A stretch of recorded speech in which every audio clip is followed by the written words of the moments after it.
5.1 નો દાખલા નંબર 1 કે આપેલા અપૂર્ણાંકને ટકામાં ફેરવો. તો જોઈએ પહેલો દાખલો આપણે 1/8. તો આ જે સંખ્યા છે તેને આપણે આ અપૂર્ણાંકને શેમાં ફેરવવાનું છે? ટકામાં. તમને ખબર છે કે ટકા હંમેશા કેટલા વડે ગુણવામાં આવે છે? 100. બરાબર. તો 1/8 ને કેટલા વડે ગુણવાના છે? 100 વડે. તો ગુણ્યા 100. ચલો હવે છેદ ઉડે છે? ના. બરાબર. તો શું કરીશું? 1 ગુણ્યા 100 માં 8. બરાબર. તો છેદ ઉડતો નથી. 100/8. બરાબર. છેદ ઉડે છે? નથી ઉડતો. ભાગાકાર કરીએ આપણે તો કે 100/8.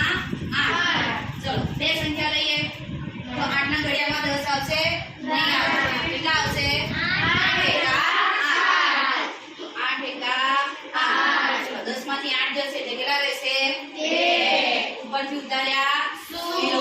ચલો હવે 8 ના ઘડિયામાં 20 આવે? ના આવે. નજીકની સંખ્યા કઈ આવશે? 16. કેટલા વડે? 8 દુ 16. ચલો તો 20 માંથી 16 જશે એટલે કેટલા રહેશે? 4. ચલો હવે આગળ ભાગ નહીં ચાલે એટલે અહીં શું મૂકવાના? 0.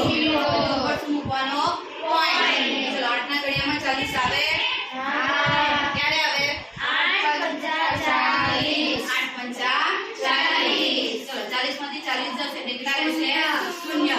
તો કેટલા ટકા આવશે? 12.5. કે 12.5%. તો 1/8 આ અપૂર્ણાંકને ટકામાં ફેરવતા કેટલો જવાબ મળશે? 12.5.